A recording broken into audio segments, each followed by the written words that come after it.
الحمد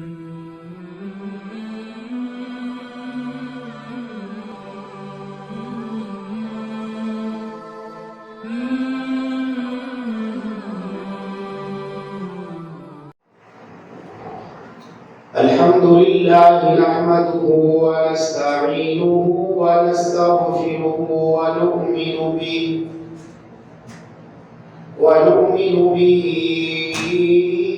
ونتوكل عليه ونعوذ بالله من شرور أنفسنا ومن سيئات أعمالنا من يهده الله فلا مضل له ومن يضلله فلا هادي له ونشهد أن لا إله إلا الله وحده لا شريك له ونشهد أن سيدنا ومولانا محمدا عبده ورسوله أعوذ بالله من الشيطان الرجيم بسم الله الرحمن الرحيم وما أرسلنا من رسول إلا بلسان قومه ليبين لهم فيضل الله من يشاء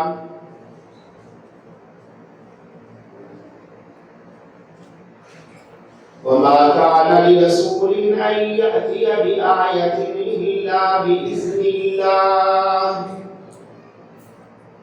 وقال الله تعالى وما كان لنا أن نأتيكم بسلطان إلا بإذن الله صدق الله العظيم وصدق رسوله النبي الكريم ونحن على ذلك من الشاهدين والشاكرين والحمد لله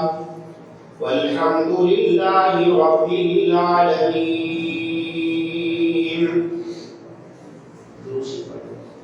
اللهم صل على محمد وعلى آل محمد كما صليت على إبراهيم وعلى آل إبراهيم إنك حميد مجيد. اللهم بارك على محمد وعلى آل محمد كما باركت على إبراهيم وعلى آل إبراهيم إنك حميد مجيد.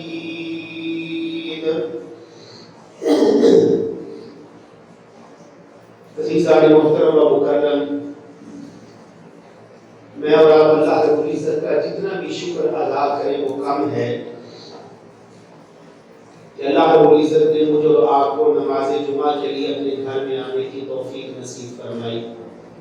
جو لوگ ابھی تک غفلت میں ہیں اللہ رب العزت انہیں بھی نماز جمعہ ادا کرنے کی توفیق نصیب فرمائے.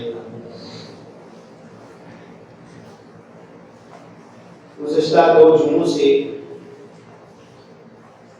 نبی اکرم صلی اللہ علیہ وسلم کے معجزات کا تذکرہ چلا آ رہا ہے.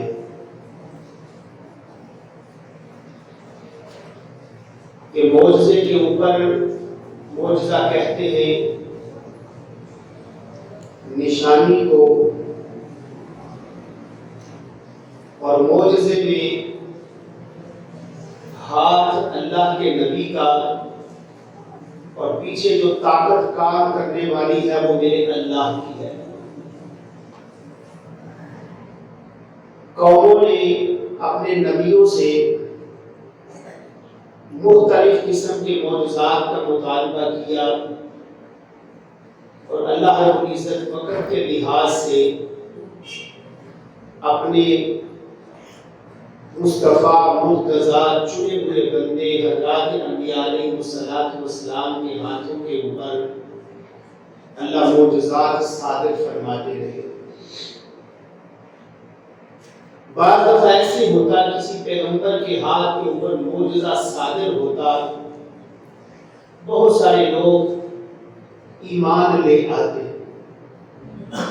دل نرم ہو جاتے کہ یار ہم نے تو آج تک اس چیز کو کبھی دیکھا بھی نہیں، سنا بھی نہیں، کہ ہمارے خیال میں بھی کبھی یہ چیز نہیں آئی۔ لیکن یاد رکھیے گا، سب کچھ میرے اللہ کے چاہنے سے ہوتا ہے۔ میرے اور آپ کے لیے یہ ساری چیزیں مشکل ہو سکتی ہیں، لیکن وہ خالق کائنات جو پانی کے ایک قطرے سے اتنا خوبصورت انسان بنا سکتا ہے، باقی اس کے لیے کوئی مشکل کام نہیں ہے۔ جس طرح آج بھی آپ دیکھیں گے بہت سارے لوگ ایسے ہیں، میں نے پہلے بھی کئی دفعہ کہا، جتنا بھی اللہ کا شکر ادا کریں کم ہے کہ اللہ رب العزت نے ہمیں رسول اللہ صلی اللہ علیہ وسلم کا امتی بنایا، اور ہمیں اس بات کے اوپر فخر ہے کہ ہم رسول اللہ صلی اللہ علیہ وسلم کے ماننے والے ہیں۔ ہم نے لا الہ الا اللہ محمد رسول اللہ پڑھا ہے، اور اسی عظیم دین اسلام کی وجہ سے ایک وقار ہے، ایک عزت ہے۔ وگرنہ اب ایک مسلمان ہے، اس کے اوپر موت آتی ہے، اس کا نماز جنازہ ہے، اس کی تدفین ہے، اس کا غسل ہے، ساری چیزیں سنت کے مطابق کی جاتی ہیں۔ وگرنہ دوسرے مذاہب میں کوئی بندہ مر جاتا ہے، جلا دیا جاتا ہے، جنگل میں رکھ دیا جاتا ہے، پانی میں بہا دیا جاتا ہے۔ اور ہمارے اس بات کے اوپر ایمان ہے، ہمیں قبر ملے یا نہ ملے، کفن ملے یا نہ ملے، جسم مٹی میں مٹی بھی ہو گیا، جسم پانی میں پانی ہو گیا، انسان کا وجود جہاں پر بھی ہوگا، اللہ رب العزت کل قیامت کے دن اسے لا کے اپنے دربار میں کھڑا کر دیں گے۔ وگرنہ جو دوسرے حضرات ہیں، انہیں وہ اس لیے یہ کام کرتے ہیں، کوئی بندہ فوت ہو گیا، اسے جلا کے دریائے گنگا کے حوالے کر دیا، اب اس کو کوئی دوبارہ اکٹھا نہیں کر سکے گا۔ اب دیکھیے، اکٹھا کو میں نے اور آپ نے تو نہیں نہ کرنا، یہ تو میرے رب کا کام ہے، یہ میرے رب کا کام ہے جو پانی سے انسان بناتا ہے، ہڈیاں بنتی ہیں، خون کا لوتھڑا بنتا ہے، پھر ان کے اوپر جو ہے وہ گوشت چڑھاتا ہے۔ یہ سارے کام جو ہے، ثم خلقنا النطفة علقة فخلقنا العلقة مضغة فخلقنا المضغة عظاما فكسونا العظام لحما ثم انشأناه خلقا آخر فتبارك الله احسن الخالقين۔ یہ میرے اللہ کے لیے کوئی مشکل کام نہیں۔ پیچھے ہم نے پڑھا تھا نا، حضرت زکریا علیہ السلام حضرت مریم کے پاس آتے ہیں، حالانکہ دروازے کو بند کر کے جاتے ہیں، تالا لگا کے واپس آتے ہیں، تو حضرت موسم حضرت مریم کے پاس بے موسم پھل پڑے ہوئے تھے، تو کہا کہ مریم یہ سب کچھ کہاں سے آ گیا؟ تو حضرت مریم نے کیا کہا؟ یہ سب کچھ میرے اللہ کی طرف سے ہے۔ تو حضرت زکریا نے اس وقت کیا کہا تھا؟ کہا کہ اللہ، ہم موسموں کے محتاج ہیں، تو موسموں کا محتاج نہیں ہے، اولاد کا موسم تو میرا بھی نہیں ہے، میں بھی 100 سال کی عمر کو پہنچ گیا، میری اہلیہ بھی 100 سال کی عمر کے قریب پہنچ گئی ہے، لیکن میرے اللہ تیرے لیے یہ کوئی مشکل کام نہیں ہے۔ اس لیے میرے بھائیوں، اللہ کے لیے تو کوئی مشکل کام نہیں ہے، تو وہ جہاں پر بھی انسان کا جسم مٹی میں مٹی ہو گیا، پانی میں پانی ہو گیا، میرا اللہ جو ہے ایک نہ ایک دن جو ہے جب اس کا حکم ہوگا، اللہ اسی جسم کو اکٹھا کر کے لا کے اپنے دربار میں جو ہے وہ کھڑا کریں گے۔ تو یہ میرے اللہ کے لیے کوئی مشکل کام نہیں ہے۔ بڑے بڑے لوگوں نے خود رسول اللہ صلی اللہ علیہ وسلم کے مطابق آپ قرآن مجید پڑھے، حضرت موسیٰ علیہ السلام کا تذکرہ پڑھے کہ موسیٰ علیہ السلام کو بھی فرعون نے کہا نعوذ باللہ یہ جادوگر ہے۔ جب ڈنڈا سانپ بنا تو کہا نعوذ باللہ یہ موسیٰ جادوگر ہے، حالانکہ موسیٰ علیہ السلام جادوگر نہیں تھے۔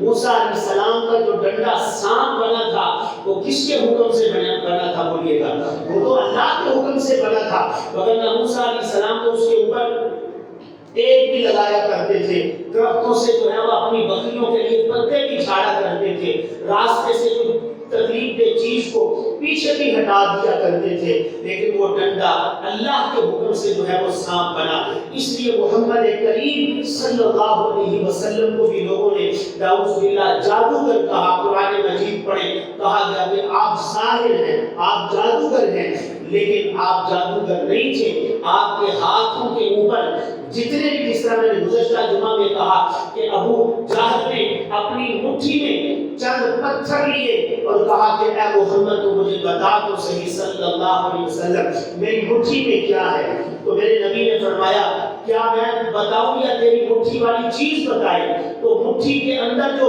تنتلیاں تھیں انہوں نے میرے نبی کا کلمہ پڑھا اور اس نے غصے سے ان کو زمین کے اوپر جو ہے وہ پھینک دیا۔ حالانکہ ہونا تو یہ چاہیے تھا کہ وہ فوراً لا الہ الا اللہ محمد رسول اللہ پڑھ کے مسلمان ہو جاتا، لیکن اس کی ضد میں جو ہے وہ اور اضافہ ہوا، بلکہ یہ اتنا بدبخت تھا۔ میرے نبی نے اس کا نام ڈالا تھا ابو جہل۔ یہ اتنا بدبخت تھا، جب اس کی گردن کٹنے لگی، صحابہ جو ہے اس کی گردن کاٹنے لگے، اس کے سینے کے اوپر صحابی رسول بیٹھے ہیں، تو اس وقت یہ کہہ رہا تھا ذرا میری گردن نیچے سے کاٹنا تاکہ لوگوں کو پتا چلے یہ کسی معمولی آدمی کی گردن نہیں ہے، بلکہ یہ مکے کے بہت بڑے چودھری کی گردن جو ہے وہ کاٹی جا رہی ہے، اور جا کے اپنے نبی کو اس بات کا پیغام دے دینا کہ میں دنیا سے جا رہا ہوں لیکن کوئی میرے دل کے اندر نرمی نہیں ہے، میں کئی گنا اپنے دل میں نفرت اور بغض جو ہے وہ لے کے جا رہا ہوں نبی اکرم صلی اللہ علیہ وسلم کے خلاف۔ تو وہ جہنم کا بالغ بن گیا۔ اس لیے میرے بھائیو یاد رکھیے گا، معجزے میں ہاتھ جو ہوتا ہے وہ اللہ کے نبی کا ہوتا ہے، اور پیچھے جو طاقت کام کرنے والی ہوتی ہے وہ میرے اللہ کی طاقت ہوتی ہے۔ جس طرح میں نے بے شمار معجزات کا جو ہے وہ آپ لوگوں کے سامنے گزشتہ 2 جمعوں میں تذکرہ بھی کیا، اور جس نبی نے کوئی معجزہ بھی دکھایا ہے، حضرت عیسیٰ علیہ السلام کا معجزہ ہے یا حضرت موسیٰ علیہ السلام کا معجزہ ہے، اور پھر حضرت عیسیٰ نے بھی اس چیز کا اقرار کیا جب مادرزاد اندھے کو ٹھیک کیا، اور اسی طرح کوڑ والی بیماری کو ٹھیک کیا اور مردوں کو زندہ کیا، تو 7ویں پارے میں وہ سارا واقعہ موجود ہے۔ ساتھ یہ بھی کہا وَأُبْرِئُ الْأَكْمَحَ وَالْأَبْرَصَ وَأُحْيِي الْمَوْتَىٰ بِإِذْنِ اللَّهِ، یعنی یہ سارے کام جو ہے یہ میں اللہ کے حکم سے کر رہا ہوں، پیچھے جو طاقت کام کرنے والی ہے وہ میرے اللہ کی طاقت ہے۔ تو اس لیے رسول اکرم صلی اللہ علیہ وسلم کو میرے اللہ نے بے شمار معجزات جو ہے وہ عطا فرمائے، لیکن بعض معجزات کو لوگوں نے دیکھا ایمان لے کے آ گئے، اور بعض لوگ ایسے تھے ان معجزات کو دیکھا ان کے دل اور زیادہ جو ہے وہ سخت ہو گئے، لیکن جنہوں نے ان معجزات کو دیکھا، ان نشانیوں کو دیکھا اور مسلمان ہو گئے، لا الہ الا اللہ محمد رسول اللہ پڑھا، اور وہ جنت کے وارث بن گئے۔ اسی طرح نبی اکرم صلی اللہ علیہ وسلم سے حضرت جابر رضی اللہ تعالی عنہ نے کہا اللہ کے رسول میرے اوپر قرض بہت زیادہ ہے، میں نے ایک یہودی کے پیسے دینے ہیں، اللہ کے رسول میرے پاس پیسے نہیں ہیں، آپ میرے ساتھ چلیں اور میری وہاں جا کر ضمانت دیں۔ نبی اکرم صلی اللہ علیہ وسلم نے فرمایا کتنا قرض ہے؟ فرمایا اللہ کے رسول بہت سارا قرض ہے۔ فرمایا تمہارے پاس اس وقت ہے کیا؟ فرمایا اللہ کے رسول ایک چھوٹا سا کھجوروں کا باغ ہے اور میرے پاس کچھ بھی نہیں ہے۔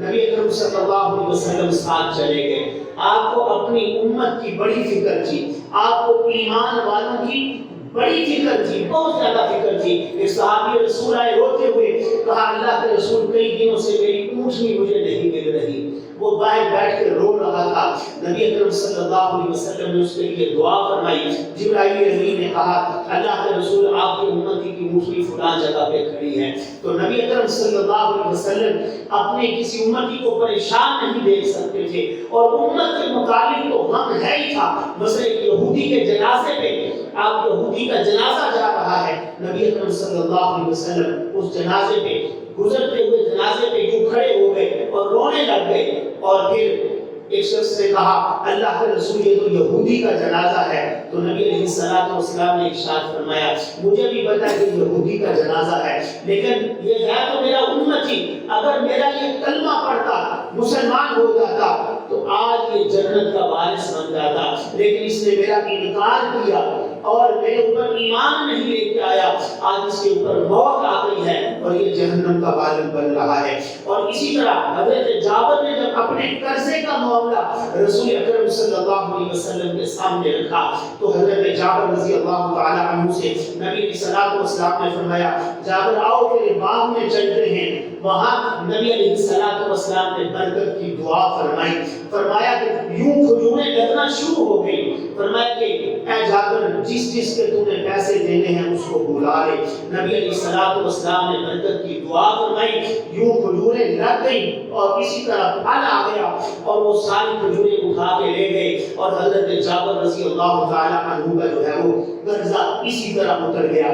اسی طرح میں نے گزشتہ جمعہ میں ایک جو ہے وہ پانی کا واقعہ سنایا تھا کہ نبی علیہ الصلوۃ والسلام کی انگلیوں سے میرے اللہ نے پانی کے چشمے جو ہے وہ جاری فرما دیے۔ اور اسی طرح موسیٰ علیہ السلام کا جو معجزہ تھا، موسیٰ علیہ السلام کا جو معجزہ تھا وہ تو پتھروں سے میرے اللہ نے پتھر سے 12 چشمے جاری فرمائے، اور پھر آپ دیکھتے ہیں پتھروں سے تو ویسے پانی نکلتا ہی رہتا ہے، پتھروں سے تو پانی آپ بھی چلے جائیں ابھی یہ بالا کوٹ بری کے علاقوں میں، کشمیر کے علاقوں میں، وہاں بڑے بڑے پہاڑ ہیں، پتھر ہیں اور وہاں سے ان سوراخوں سے پانی نکل رہا ہے، لیکن کبھی یہ بھی سنا ہوگا کہ کہیں انگلی سے پانی کے چشمے جاری ہوئے ہوں۔ اگر کسی کی انگلی سے پانی کے چشمے جاری ہوئے ہیں تو وہ امام الانبیاء جناب محمد رسول اللہ صلی اللہ علیہ وسلم ہے۔ صحابہ فرماتے ہیں ہم اسی طرح جنگل میں سفر کر رہے تھے، ہمیں پتہ چلا کہ پانی ختم ہو گیا ہے اور پھر پتہ چلا کہ کنواں ابھی بہت دور ہے، ہم سفر کرتے کرتے شام تک وہاں پہنچتے، پانی مل نہیں رہا تھا، تو ہم نے دیکھا ایک خاتون وہاں سے گزر رہی ہے، اس کے پاس جو ہے وہ ایک پانی کا مشکیزہ ہے اور اسے بلایا گیا، اس نے کہا میں تو پانی نہیں دوں گی، اتنے تم لوگ پانی پیو گے، میں تو بڑی دور سے بھر کے لائی ہوں۔ اور پھر اسے کہا گیا تمہیں پتہ نہیں ہے جس نے تجھے بلایا ہے یہ ساری کائنات کے امام ہے، امام الانبیاء جناب محمد رسول اللہ صلی اللہ علیہ وسلم۔ پھر اس نے وہ پانی کا مشکیزہ رکھا، نبی علیہ الصلوۃ والسلام نے برکت کی دعا فرمائی، برکت کی دعا فرمائی، وہ پانی اتنا وافر مقدار میں ہو گیا، صحابہ فرماتے ہم نے پانی پیا، پھر ہم نے اپنے برتنوں کو بھر لیا، مشکیزوں کو بھی بھر لیا، اور قریب جتنے علاقے تھے انہوں نے بھی پانی وہاں سے بھر لیا اور پانی ختم نہ ہوا۔ وہ عورت بڑی حیران ہوئی، پھر نبی اکرم صلی اللہ علیہ وسلم نے اسے تحفے تحائف دے کے رخصت کر دیا، اور جب وہ اپنے علاقے میں پہنچتی ہے تو لوگوں نے کہا تو تو پانی لینے گئی ہوئی تھی اور اتنا کچھ ساتھ سامان کہاں سے لے آئی، کیونکہ نبی علیہ الصلوۃ والسلام محبت کے تقاضوں کو ہمیشہ پورا کیا کرتے تھے۔ وہ حضرت شیما جب قیدی بن گئے نا نبی علیہ الصلوۃ والسلام کے پاس، اور اس وقت نبی علیہ الصلوۃ والسلام نے اسے دیکھا اور پھر حضرت شیما نے کہا آپ مجھے پہچانتے نہیں؟ نبی علیہ السلام نے فرمایا میں نہیں پہچانتا۔ اس نے کہا اللہ کے رسول میں بچپن میں آپ کو لوریاں دیا کرتی تھی، جب آپ اماں حلیمہ کے پاس تھے نا تو میں آپ کو جو ہے وہ اپنی گود میں اٹھایا کرتی تھی، میں آپ کی بہن شیما ہوں۔ تو نبی اکرم صلی اللہ علیہ وسلم نے اسے بے شمار تحفے تحائف دے کے جو ہے وہ رخصت کر دیا۔ نبی علیہ الصلوۃ والسلام ہمیشہ ایسا ہی کیا کرتے تھے۔ ایسا ایک واقعہ ملتا ہے کہ مدینہ کے قریب ایک دو دوست کسی دیہات میں رہتے تھے، ان کا مقصد یہی ہوتا تھا آج کہیں پہ کھانا کھانا ہے، آج کسی جگہ پہ دعوت اڑانی ہے، اور وہ اسی انتظار میں دعوتوں کو، کھانوں کی محفلوں مجلسوں کو وہ تلاش کیا کرتے تھے۔ ایک دن انہوں نے کہا یار ہمیں پتہ چلا ہے کہ جو مسلمانوں کا عظیم رہنما ہے وہ بڑے مہمان نواز ہیں، بڑی خدمت کیا کرتے ہیں، ہمارا تو مہمان بن آ جائے کوئی ہمارے 12 بج جاتے ہیں، 12 بج جاتے ہیں۔ میں اکثر کہتا ہوں یقین جانیے ہم مہمانوں کے اوپر پیسے بھی لگاتے ہیں، سب کچھ کرتے ہیں، حالانکہ مہمان اللہ کی رحمت ہے، لیکن ہم دونوں ایک دوسرے کو بد دعائیں دیتے ہیں۔ ہم اپنے ہاتھوں سے لیکن جو مہمان بن کے آتا ہے وہ کہتا ہے یار نے پکایا کیتا کی نسخہ جیسے 2-3 دن رہے اور پھر اپنی نیکیاں ساری ختم ہو گئی، اور ادھر جو پکانے والا ہے وہ کہتا ہے یار سارا کچھ ہی کھا گئے، آئے بھی خالی ہاتھ سے کوئی لے کے بھی کوئی ہوئی ہے۔ اب دیکھیں دونوں کی جب حالت مہمان کا آنا یہ باعث رحمت ہے، باعث ثواب ہے، یہ باعث رحمت ہے۔ آج بھی یہ عرب کی گھٹی میں آج بھی یہ چیزیں موجود ہیں۔ آج اللہ رب العزت آپ کو وہاں لے جائے، اللہ رب العزت بیت اللہ کا طواف نصیب فرمائے، مکہ مکرمہ مدینہ منورہ اللہ آپ کو لے جائے۔ آج بھی دیکھیے ان میں بہت ساری خامیاں ہیں، لیکن مہمان نوازی آج بھی ان میں آپ لوگوں کو نظر آئے گی۔ یہ وہ چیزیں ہیں جو رسول اللہ صلی اللہ علیہ وسلم کی طرف سے وہاں پر جو ہے وہ منتقل ہوئی ہے۔ ہم تو ایسے نکمے ہیں، یقین جانیے ہم تو اپنے ہاتھوں سے ساری نیکیاں جو ہے وہ ضائع کر بیٹھتے ہیں۔ اب یہ دو دوست چلتے چلتے رسول اللہ صلی اللہ علیہ وسلم کے پاس پہنچتے ہیں، کیا دیکھتے ہیں؟ کہنے لگے یار رات ہو گئی ہے، کہیں سے کوئی کھانے کا ایک لقمہ ہی نہیں ملا، کھجوریں ہی کھجوریں یہاں پہ چل رہی ہیں۔ سارے اٹھ کے چلے گئے۔ نبی علیہ السلام نے پوچھا بھائی تم کہاں سے آئے ہو؟ کہاں سے آئے ہو؟ فرمایا ہم تو فلاں جگہ سے اتنا لمبا سفر کر کے آئے ہیں، بھوک بھی بڑی لگی ہوئی ہے، بھوک بھی بڑی لگی ہوئی ہے۔ نبی علیہ السلام نے ان کی بہترین جو ہے وہ مہمان نوازی کی، ان کو اتنا کھانا کھلایا، اور ظاہر بات ہے ان کا سارا دن کام ہی یہی ہوتا تھا کھانا، اور آئے بھی وہ اسی نیت سے تھے۔ اتنا انہوں نے کھانا کھایا کہ ان کے لیے اٹھنا مشکل ہو گیا۔ وہ کہنے لگے حضرت ہم رات یہیں پہ قیام کریں گے، رات قیام یہیں پہ کریں گے۔ اور پھر انہوں نے رات وہیں پہ رسول اللہ صلی اللہ علیہ وسلم کے ہاں قیام کیا۔ نبی علیہ السلام کے ہاں انہوں نے قیام کیا، توجہ فرمائیں، نبی علیہ السلام کے ہاں انہوں نے قیام کیا، اور پھر وہیں پہ انہوں نے جو ہے وہ رات بستر پر پخانا نکل گیا ان دونوں دوستوں کا۔ اب تلواریں ان کے ظاہر بات ہے لوگ آتے تھے، جنگل کا سفر ہوتا، تلواریں ان کے پاس ہوا کرتی تھی۔ جب وہ انہوں نے دیکھا یار ہم دونوں نے تو بستر ہی خراب کر دیا ہے، اب وہ دونوں رات کا آخری پہر تھا، سحری کا وقت تھا، دونوں بھاگ گئے، اپنی سواریاں لی، اور جب وہ جنگل میں پہنچتے کہتے یار ہماری تلواریں نظر نہیں آ رہی۔ کہا یار بھی تھوڑا سا تو سفر طے کیا ہے، واپس چلتے ہیں، وہاں سے اپنی تلواریں لے کے آتے ہیں، اور جب وہ وہاں پہنچتے ہیں تو کیا دیکھتے ہیں؟ کائنات کے امام الانبیاء جناب محمد رسول اللہ صلی اللہ علیہ وسلم اپنے ہاتھ مبارک سے وہ بستر کو جو ہے وہ دھو رہے ہیں۔ تو وہ کہنے لگے یار یہ بڑا عجیب معاملہ ہے۔ پھر دوست تھے نا آپس میں تبصرہ کرنے لگے، یار بڑے بڑے محلات میں گئے، بڑے بڑے بادشاہوں کی محفلوں میں شریک ہوئے، بڑے بڑے لوگوں کو دیکھا، لیکن اس شخصیت کا جتنا ادب و احترام ہم نے دیکھا ہے آج تک۔ وہ عروہ بن مسعود نے کہا کہ لوگ ان کو مٹانے کے نعوذ باللہ خواب دیکھ رہے ہیں۔ یہ جو بڑے بڑے قیصر روم بڑے بڑے بادشاہ ہیں وہ یہ خواب دیکھ رہے ہیں کہ ہم ان کو مٹا دیں گے، لیکن یہ مٹنے والے نہیں ہیں۔ ان کے ساتھ وہ لوگ کھڑے ہیں کہ جو ان کا پسینہ بھی زمین پہ نہیں گرنے دیتے، جو ان کا لعاب بھی زمین پہ گرنے نہیں دیتے۔ جہاں سے تیروں کی بارش ہو وہ سینہ تان کے کھڑے ہو جاتے ہیں۔ بعض لوگ آپ نے دیکھا ہوگا وہ کہتے ہیں قدم بڑھاؤ ہم تمہارے ساتھ ہیں، قدم بڑھاؤ ہم تمہارے ساتھ ہیں، لیکن وہ پیچھے سے صرف کھوکھلے نعرے ہوتے ہیں۔ لیکن رسول اکرم صلی اللہ علیہ وسلم نے قرآن مجید کو بیان کیا۔ یہ قرآن مجید میرے نبی کا سب سے بڑا معجزہ ہے۔ قرآن مجید کو بیان کیا، اور ان لوگوں کو جو یقین جانیے ایک ابتر قوم تھی زمانے جاہلیت، ان لوگوں کے اندر انسانیت نام کی کوئی چیز نہیں تھی، لیکن میرے نبی نے قرآن بیان کیا، میرے نبی نے ان کو قرآن کے رنگ میں رنگا، اور پھر جب ان کے دلوں کے اوپر قرآن کا رنگ چڑھا تو پھر وہ کہنے لگے اللہ کے رسول ہماری جان تو جا سکتی ہے، لیکن ہم ایک اس چیز صاحب یہ رسول تھے نا ان کو درخت کے ساتھ باندھ دیا گیا، اور ان کے اوپر جو ہے وہ یوں تیر برسائے جا رہے ہیں ان کو ڈرانے کے لیے، کبھی تیر دائیں لگتا ہے کبھی بائیں لگتا ہے، اور تاکہ یہ گھبرا گئے، اور اسے کہا گیا کہ یار تو اتنا کہہ دے کہ میری جگہ پہ محمد کریم ہوتے، تو انہوں نے کیا کہا کہ میری جان تو جا سکتی ہے، میرے جسم کے ٹکڑے تو ہو سکتے ہیں، میں اس چیز کو تو گوارا کر لوں گا کہ میری جان چلی جائے، لیکن میں اس چیز کو ہرگز گوارا نہیں کر سکتا کہ محمد کریم صلی اللہ علیہ وسلم کے پاؤں میں ایک کانٹا بھی لگ جائے۔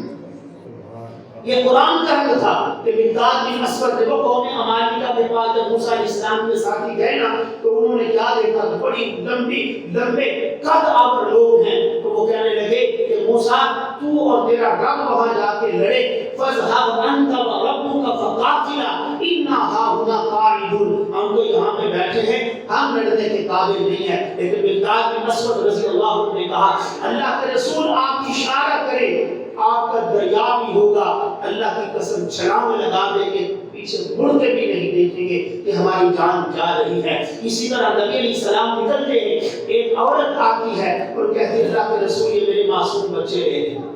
فرمایا کہ میں ان کا کیا کروں گا؟ فرمایا اللہ کے رسول جب جنگ ہو رہی ہوگی، دشمن کی طرف سے تیروں کی بارش ہو رہی ہو، اللہ کے رسول ظاہری بات ہے میرے سر کا تاج جو تھا خامد وہ بھی شہید ہو گیا ہے اور یہ میرے بچے لے جائیے، جو تیر آگ کی طرف بڑھنے لگے میرے بچوں کو آگے کر دیجیے گا تاکہ میرے بچے شہید ہو جائیں، وہ زخمی ہو جائیں، لیکن آپ کے جسم کے اوپر کوئی نشان نہ آئے۔ اسی طرح احد کے موقع پہ یہ خبر مشہور ہو گئی کہ نبی اکرم صلی اللہ علیہ وسلم کو شہید کر دیا گیا ہے۔ ایک عورت بھاگتی ہوئی آ رہی ہے، اس کے کانوں میں یہ خبر پہنچی نبی علیہ السلام شہید ہو گئے، وہ بھاگتی ہوئی احد کی طرف آ رہی ہے۔ راستے میں ایک آدمی نے کہا اماں جان تیرا خامد شہید ہو گیا، کہا کوئی پرواہ نہیں۔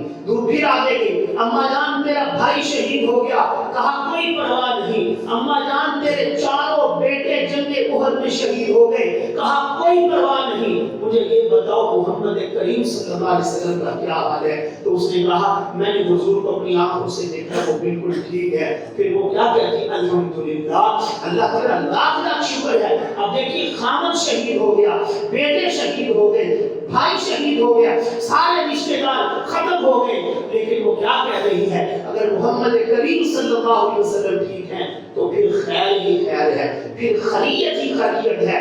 یہ وہ رنگ ہے جو ان کے دلوں کے اوپر میرے نبی نے چڑھایا تھا اور وہ قرآن کا رنگ تھا۔ اور پھر یہ ایسی قوم تھی یقیناً فَأَلَّفَ بَيْنَ قُلُوبِكُمْ فَأَصْبَحْتُمْ بِنِعْمَتِهِ إِخْوَانًا، انہوں نے میرے نبی کے ہاتھوں پہ نشانیوں کو دیکھا، معجزات کو دیکھا، پھر وہ دائرہ اسلام میں داخل ہو گئے، مسلمان ہو گئے۔ یہ قرآن ہی تھا نا جس نے حضرت عمر کی زندگی کو بدل دیا تھا، حضرت عمر کی زندگی کو اسی قرآن کی آیات نے ہی بدلا تھا۔ اور میرے نبی کا یہ معجزہ ہے کہ میرے نبی نے دعا مانگی تھی، یوں بیت کا غلاف پکڑ کے دعا مانگی تھی اللہ دو عمر ہیں دونوں میں سے ایک مجھے دے دے۔ اور پھر چونکہ آپ کی نیت خطاب کے بیٹے عمر کے متعلق تھی، چونکہ یہ بڑے طاقتور تھے، میرے اللہ نے جو ہے حضرت عمر رضی اللہ تعالیٰ کو ایمان کی دولت سے مالا مان کر یہ دعا تھی میرے نبی کی، آپ مستجاب الدعوات تھے۔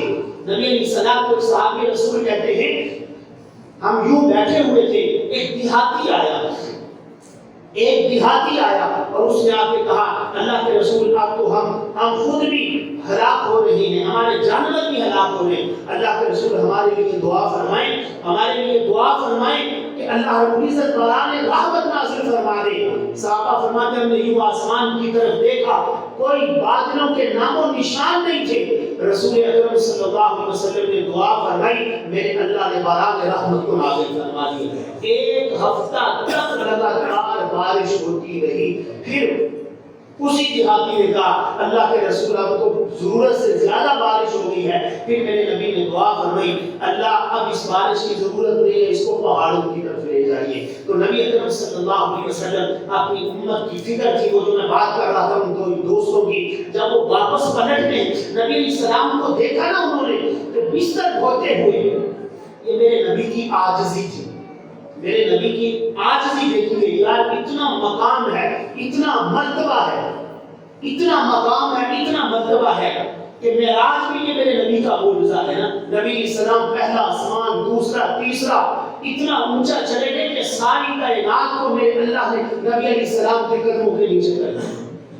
ساری کائنات کے امام ہونے کے باوجود عاجزی کتنی ہے۔ آج میرے پاس اور آپ کے پاس چند ٹگے آ جائیں، ہم اپنے آپ سے باہر نکلنا شروع ہو جاتے ہیں، اپنے اندر عاجزی کو آنے ہی نہیں دیتے۔ میں جھاڑو کو ہاتھ لگاؤں، میں پانی کو ہاتھ لگاؤں، میں کپڑے کو ہاتھ لگاؤں۔ میں نے گزشتہ جمعہ میں بھی کہا تھا نبی علیہ السلام گھر کے کاموں میں خود اپنی اہلیت کے ساتھ شریک ہوا کرتے تھے۔ اور کام ایسے کرتے رہا کریں تاکہ آپ کے اندر عاجزی پیدا ہو، آپ کے اندر کبھی کبر نہ آئے، آپ کے اندر کبھی تکبر والے جراثیم نہ آئے۔ اب نبی علیہ الصلوۃ والسلام دیکھیے، جب ان دوستوں نے کہا یار اللہ کے رسول اپنے ہاتھوں سے یہ صفائی کر رہے ہیں، اپنے ہاتھوں سے یہ کپڑا دھو رہے ہیں، اور نبی علیہ الصلوۃ والسلام کو جب انہوں نے دیکھا تو ان کے آنکھوں سے آنسو جاری ہو گئے، بھاگ کے گئے، کہنے لگے اللہ کے رسول ہم دھوتے ہیں، ہم صاف کرتے ہیں۔ نبی علیہ الصلوۃ والسلام نے فرمایا کہ تم میرے مہمان ہو، اور مہمان کی عزت کرنا یہ میرے اللہ نے مجھے سکھایا ہے۔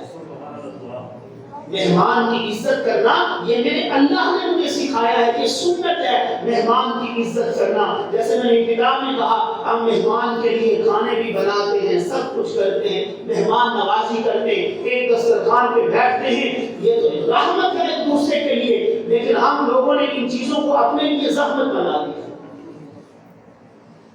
دعا کی بجائے گلے شکوے شروع کر دی، دعا کی بجائے، اس لیے تو میرے بھائی اللہ کی رحمتیں نہیں آتی جب گلے شکوے ہوتے ہیں۔ حالانکہ یہ ساری چیزیں خیر کا سبب ہیں، برکت کا سبب ہے، لیکن ان چیزوں کو میں اور آپ کیوں نہیں سمیٹ رہے؟ اس کی وجہ کیا ہے؟ اس میں ہماری زبان کا بڑا اثر ہے۔ ہم ان گلوں شکووں سے دور ہی نہیں ہوتے، ہم وہ جو برکتیں رحمتیں ہوتی ہیں ہم ان کو اپنے ہاتھوں سے ختم کر دیتے ہیں۔ اب وہ دو نوجوان نبی علیہ الصلوۃ والسلام نے انہیں کچھ تحفے تحائف دے کے رخصت کیا، وہ اپنی بستی میں جا کے سارا دن بیٹھ کے نبی علیہ السلام کے تذکرے کر رہے ہیں، کہنے لگے یار بڑے بڑے بادشاہوں کو گئے، بڑی بڑی محفلوں میں گئے، لیکن جو محبت ہمیں نبی اکرم صلی اللہ علیہ وسلم سے ملی وہ محبت کسی اور سے نہیں ملی۔ انہوں نے ہمیں تحفے تحائف بھی دیے، اور پھر یوں ہمارے قدموں کے اوپر ہاتھ رکھتے ہوئے محبت کے ساتھ جو ہے ہمیں رخصت دیا۔ نبی اسلام ساتھ جا رہے ہیں، رخصت کرتے، ہماری عادت ہے چلو شکر ہے مگر لتھا ٹوٹ گیا۔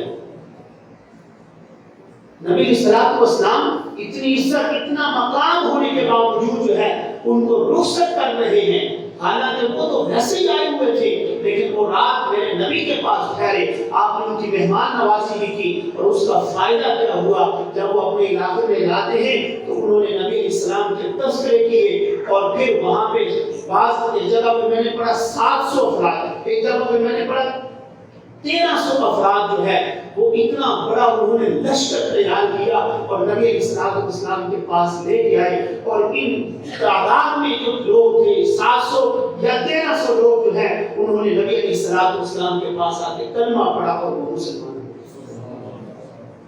یہ اسلامی تعلیمات ہیں میرے بھائی۔ وہ نبی علیہ السلام کو اسی طرح یہ جو عورت تھی جس کا مشکیزے سے میرے نبی نے پانی لیا، اس کو تحفے تحائف دے کے رخصت کیا، وہ اپنے قبیلے میں جاتی ہے اور جا کے نبی علیہ السلام کا تذکرہ کرتی ہے، اتنا نورانی چہرہ، اور پھر جو ہے وہ اتنا خوبصورت چہرہ، اور پھر اتنا بہترین اخلاق، اتنا بہترین رویہ، اور پھر اتنی عزت جو ہے مجھے انہوں نے دی، اور میں آج اقرار کر رہی ہوں، تمہیں بھی کہتی ہوں، اگر تم بھی عزت چاہتے ہو سارے کے سارے لوگ تو محمد کریم صلی اللہ علیہ وسلم کے دامن میں آ جاؤ۔ یہ ساری عزتیں دین اسلام کی وجہ سے ہیں، ساری عزتیں قرآن کی وجہ سے ہیں، ساری عزتیں محمد کریم صلی اللہ علیہ وسلم کی محبت کی وجہ سے ہیں۔ انشاءاللہ ایک وقت آئے گا اس چیز کو ہم اپنی آنکھوں سے دیکھیں گے کہ بڑے بڑے لوگ جو ہیں خوبصورتی کے لحاظ سے بڑے آگے، مال کے لحاظ سے بڑے آگے، قد کے لحاظ سے بڑے آگے، حسب نسب کے لحاظ سے بڑے آگے، لیکن سب جہنم کا بانر بن رہے ہیں، کیونکہ ایمان نہیں نہ ہوگا میرے بھائی، ایمان نہیں ہوگا ان کے پاس تو وہ سب جہنم کا بانر بن رہے ہوں گے۔ وگرنہ یہ ابو جہل بڑا خوبصورت آدمی تھا، ابو لہب بڑا خوبصورت آدمی تھا، لیکن ایمان نہیں تھا نا، خوبصورتی نے کیا فائدہ دیا؟ بلال رنگ کا کالا ہے، زبان توتلی ہے، لیکن میرے غلام ہے، میرے غلام ہے۔ تو میرے نبی نے فرمایا جبریل یہ آج جنت میں چلنے کی آواز کس کی آ رہی ہے؟ میرے نبی نے فرمایا یہ آپ کے بلال کے قدموں کی آواز آ رہی ہے، وہ چل مدینہ کی گلیوں میں رہا ہے لیکن اس کے چلنے کی آواز جنت میں آ رہی ہے۔ تو میرے بھائیوں نبی اکرم صلی اللہ علیہ وسلم سے محبت کرنا، نبی علیہ السلام کے بے شمار معجزات ایسے ہیں جن میں آپ نے دعا فرمائی، جس میں آپ نے جو ہے وہ برکت کی دعا مانگی. اسی طرح حضرت ابو ہریرہ جیسے میں نے ابتدا میں کہا آپ کسی کو پریشان نہیں دیکھ سکتے تھے، یہ بھی آپ کا اتنا بڑا معجزہ کہ آپ بہت بڑے مستجاب الدعوات تھے، ہاتھ اٹھاتے تھے اللہ آپ کے ہاتھوں کو خالی نہیں لوٹاتے تھے. حضرت ابو ہریرہ فرماتے ہیں اللہ کے رسول ابو ہریرہ فرماتے ہیں جب بھی میں پریشان ہوتا میں سب لوگوں کی طرف دیکھتا لیکن میری پریشانی کو کوئی نہیں دیکھتا تھا. جب بھی میری پریشانی سمجھ آتی تھی تو محمد کریم صلی اللہ علیہ وسلم کو سمجھ آتی. جب میں بھوکا ہوتا تو پھر بھی حضور فرماتے ابو ہریرہ مجھے لگتا ہے تجھے بھوک لگی ہے. جب میں پریشان ہوتا تو مجھے آپ ہی فرماتے کہ ابو ہریرہ لگتا ہے تو پریشان ہے، تو میں اپنے کونے میں آ کے بیٹھ گیا. نبی علیہ السلام نے فرمایا ابو ہریرہ کیا معاملہ کیوں پریشان ہے؟ فرمایا اللہ کے رسول کیا بتاؤں آج میری ماں ضد کر کے بیٹھ گئی ہے کہ تیرے سرے چڑھ کے مار دوں گی. ہم مطالبہ کیا اس نے مطالبہ یہ کیا کہ محمد کریم کا دامن چھوڑ دے صلی اللہ علیہ وسلم. فرمایا ابو ہریرہ پھر تو نے کیا فیصلہ کیا ہے؟ فرمایا اللہ کے رسول میں ماں کو کہہ کے آ گیا ہوں تو تو ایک ہے، تیری جیسی ہزاروں مائیں بھی ہوتی میں محمد کریم صلی اللہ علیہ وسلم کی محبت پہ قربان کر دیتا. فرمایا اب تو کیا چاہتا ہے؟ فرمایا اللہ کے رسول ہے تو میری ماں، میں تو نہیں چاہتا کہ میری ماں جہنم کا باہر بن جائے. میرے نبی آپ دعا فرمائیں اللہ سے اللہ میری ماں کو ہدایت نصیب فرما دے، اللہ میری ماں کے لیے ایمان کے دروازے کھول دیے. تو فرمایا میری پریشانی حضور سے دیکھی نہیں جا رہی تھی. نبی اسلام نے یوں ہاتھ اٹھائے اور میں بھاگ گیا اور میں نے بھاگتے جو ہی مجھے راستے میں ایک آدمی ملا کہنے لگا ابو ہریرہ کیسے بھاگ رہے ہو؟ فرمایا یہ میں دیکھنا یہ چاہتا ہوں، میں پہلے گھر پہنچتا ہوں یا محمد کریم صلی اللہ علیہ وسلم کی دعا پہنچتی ہے. فرمایا میں نے باہر دیکھا میری ماں مجھے نظر نہ آئی، دروازہ بند تھا اور میں نے دروازے پہ دستک دی اور میری ماں نے اندر سے جو جواب دیا اور ان جوابوں سے مجھے محمد کریم صلی اللہ علیہ وسلم کی دعا کی خوشبو آ رہی تھی. اللہ نے میری ماں کو ایمان کی دولت سے مالا مال فرما دیا. نبی علیہ السلام ہمیشہ جو ہے اپنے ان لوگوں کا خیال کیا کرتے تھے. بے شمار اللہ نے معجزات آپ کے ہاتھوں کے اوپر جو ہے وہ صادر فرمائے اور بہت سب سے بڑا سبب کیا تھا؟ اتنی چیزیں ہونے کے باوجود آپ کے اندر عاجزی تھی. آپ کے اندر عاجزی، ابھی تو تھوڑی دیر پہلے پڑھ رہا تھا، اتنا کچھ ہونے کے باوجود زندگی فقر میں گزر گئی، کبھی کوئی گیلا نہیں، کوئی شکوہ نہیں. اتنا کچھ جو ہے مسائل پریشانیاں تکلیفیں سب کچھ میرے نبی نے دیکھا لیکن پھر بھی اپنے رب کا شکر گزار بندہ بن کے زندگی گزاری. ٹھیک ہے میرے بھائیوں یہ پریشانیاں یہ مہنگائی یہ ساری چیزیں اپنی جگہ پر ہیں، اس کا انکار نہیں ہے، لیکن ساتھ ساتھ اللہ کی یاد نعمتیں بھی تو ہیں. کھانا کھا کے سو رہے ہیں، بدن کے اوپر لباس بھی ہے، کچھ نہ کچھ نعمتیں اللہ کی موجود ہیں. اللہ کی نہ شکری نہ کریں، اللہ کی نعمتوں کے اوپر اللہ کا شکریہ ادا کریں تاکہ ان نعمتوں کو اللہ ہمارے لیے برکت کا جو ہے وہ سبب بنا دے. اللہ عمل کی توفیق نصیب فرمائے. وما علینا الا البلاغ المبین.